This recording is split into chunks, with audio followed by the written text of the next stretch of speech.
Welcome guys to a brand new video on Wuthering where again we are going to be talking about Lupa.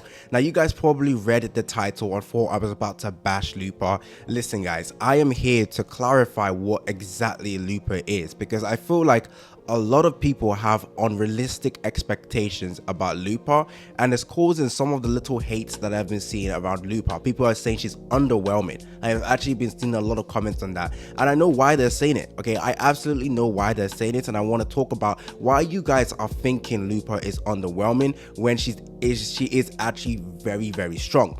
First of all, people are expecting Lupa to be a DPS, like a main DPS unit, just because from the story she was a character that was annihilating people. She was basically acting like a main DPS in the story, but when you got her, her personal damage was not as insane, which is very true. She is not a main DPS, guys. She is a support character in the team she is running with. Okay, so everyone is expecting this character Lupa to be dealing insane amount of damage, when in actuality she is basically a buffer. Okay, she's basically a buffer, and I've seen so many people say she's basically like Shorekeeper but more specific to a team. Okay, and that's how I've seen people, explain Lupa as a support character or the support DPS character, because she does do damage, but it's not on the same tier as some of the other DPSs in the game, and as well as in her team. In her team, she is the character that does the least amount of damage, but she does have AoE coverage as well.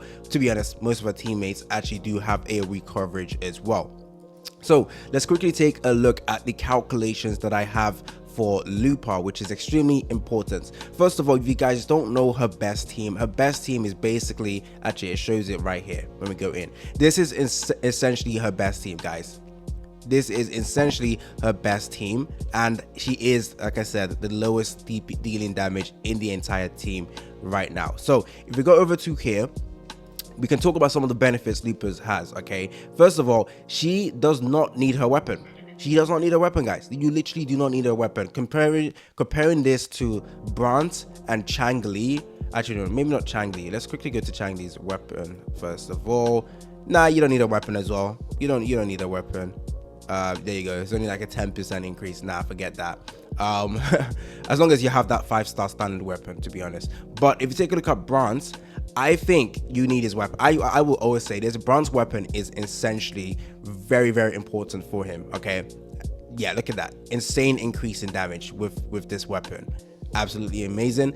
But if you take a look at Lupa, you essentially don't necessarily need to summon for her weapon. High base attack and crit damage and resonance liberation buff. She does have resonance liberation buff, okay, so to the entire team. It's a team-wide 24% damage buff, and makes Lupa's signature expectedly her best weapons bar none.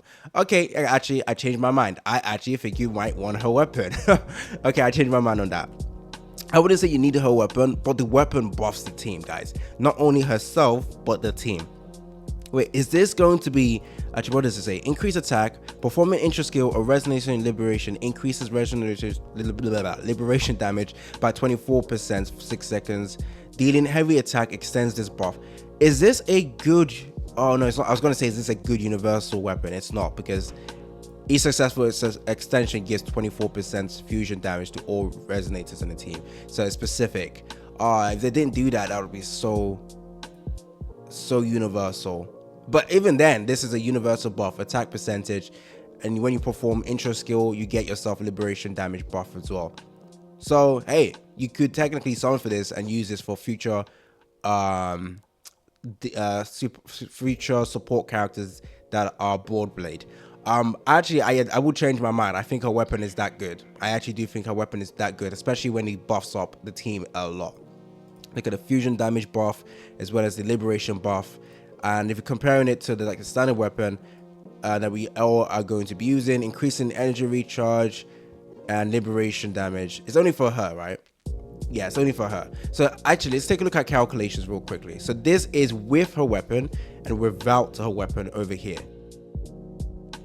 So as you can see, the damage does go down, but actually not by much. Only a 10% difference. This is calculation from this guy. I think it's the same guy who did the calculation for Cartefia, which I did reference before as well. So I wouldn't say you need her weapon. It looks like you don't actually need a weapon, even though it has all of these amazing buffs. The damage difference doesn't seem too crazy. Yeah, it doesn't seem too crazy. I wonder why that is. Let me see something. Go to calculations right here. So this is her basic damage. There's no calculations with her weapon. Does it say if this is with her weapon or not? There we go. Important is noting that these calculations assume Lupa is entering a second rotation or beyond.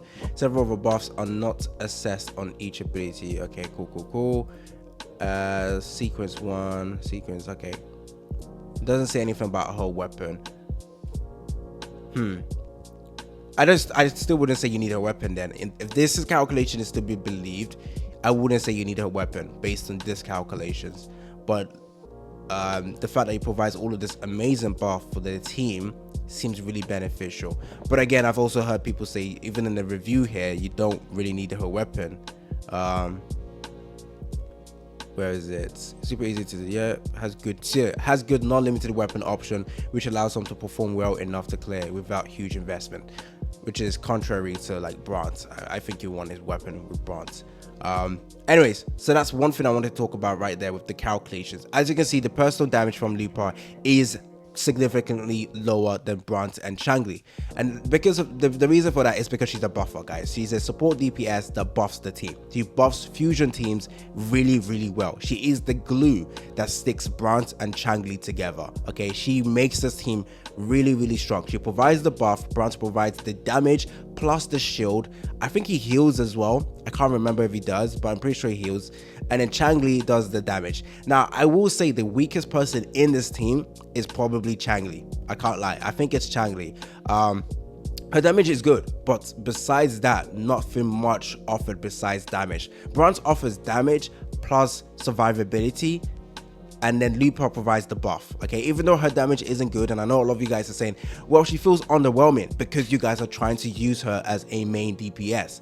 That is why she feels underwhelming. She is a buffer, guys. It's like trying to get Shorekeeper and saying Shorekeeper is underwhelming because you can't use her as a DPS. Essentially, that's what you're saying. Even though Lupa actually performs good, okay? Because the damage is lower than Bronze and Changli, doesn't mean her damage is useless. Her damage is still good. You still want to invest into her and making sure she deals good amount of damage. It won't be crazy damage, but it is good. And I feel people are saying that Lupa is weaker or underwhelming. It's probably because they summoned for what's her face? For Cartefia, who Cartefia is a main DPS and just essentially breaks the game. Okay, so you're comparing her to Cartefia, which I feel is probably not the best thing to do. So we got the damage. We have all of this stuff over here. I wouldn't even bother getting the sequences. I can't lie. I think sequence 3 is when it makes her actually good DPS at this point. But even then, oh wait, actually, wait. Let's see what this person says about the weapon. As usual, make up your own mind. It's not a crazy, insane signature weapon, but it's not bad either. The thing about Changli Bronze is having less or more investment on one of them doesn't mean too much for loss or gain because of damage distribution. Yeah, so the damage distribution in this team is equal between all three of them. Okay, as you can see, Changli helps dealing damage, Bronze helps dealing damage, and Lupa helps. It's all distributed, okay? So if you don't have someone's weapon, maybe it won't affect as much. For example, with Bronze, even though I say you want his weapon, if you don't have his weapon, the damage distribution won't insanely change. But I will say, I would recommend, if you're going to be using Bronze, hey, get that weapon. So yeah, the main reason, this is another reason why I didn't pull for Lupa. Okay, I know she's a buffer. Now, I don't care for buffers, okay? I mean, I do care for buffers, okay? That's why I saw for Shorekeeper, but she is a fusion buffer, okay? There isn't a lot of fusion characters right now, and essentially, this is going to the best team for now. But there's a future character, Galbarina, who I'm very interested in. If I can find, well, we're not going politics, chillax. Yes, I bookmarked all of this because I need it for my thumbnail. Where should I go to find Galbarina? I'll just search it up. Galbarina, if I can spell it correctly. She is probably going to be a fusion character, which I just ended up spelling wrong. Okay, forget it. You know who Galbarina is. What the hell? Anyways, yeah, you know Galbarina. She is probably going to be a fusion character, and I'm a little bit worried that Lupa is going to be essential for Galbarina, since I am skipping Lupa. I don't think Lupa and Galbarina would be the best in slot. It would still be good, but I feel like maybe in the future they'll release a proper support character for Galbarina. I really don't want to summon for Lupa. I don't want to summon for Lupa. Although I'm trying to protect her right now and saying that I'm defending her with the outrage, people are saying she feels underwhelming because you guys are trying to use her wrong, okay? And people who try to say she does like amazing damage, she doesn't, okay? Let's not pretend. She's a support DPS. She does good damage, okay? That's simply that. You can't make her into a DPS, okay? If you try to make her into a DPS versus the other DPSs in the game, you're just going to make her look underwhelming, okay? She's not going to be doing good amount of damage compared to Jinchi, Gion, freaking Carlotta, Cartefia, Camellia, even Bronze, okay? She's not going to be doing better damage than these characters, so chill. Okay, and people lying and telling you guys that, oh, she's a good DPS. Guys, yeah, good DPS, but not like DPS and like the other characters in the game, okay? So lower your expectations, okay? Lupa is good. She's just not a main DPS character. She's a support character, support DPS, because she buffs and does good amount of damage that would actually be useful in Whimpering Waste as well. So take that as you will. Just trying to protect Lupa right now, even though I technically skipped on her for the main reason why people are annoyed with her. She doesn't deal insane amount of damage, and yes, I am a damage head. I care about damage a lot. But if you wanted to make the best fusion team right now, you need Lupa basically. But I hope this will change in the future when, oh, there we go, Galbarina. When Galbarina comes out, I hope I don't need to pull her, okay? She's more than likely going to be a fusion, simple as that. And I hope I don't need Lupa. It's been your boy AC Gamer, and I'm out.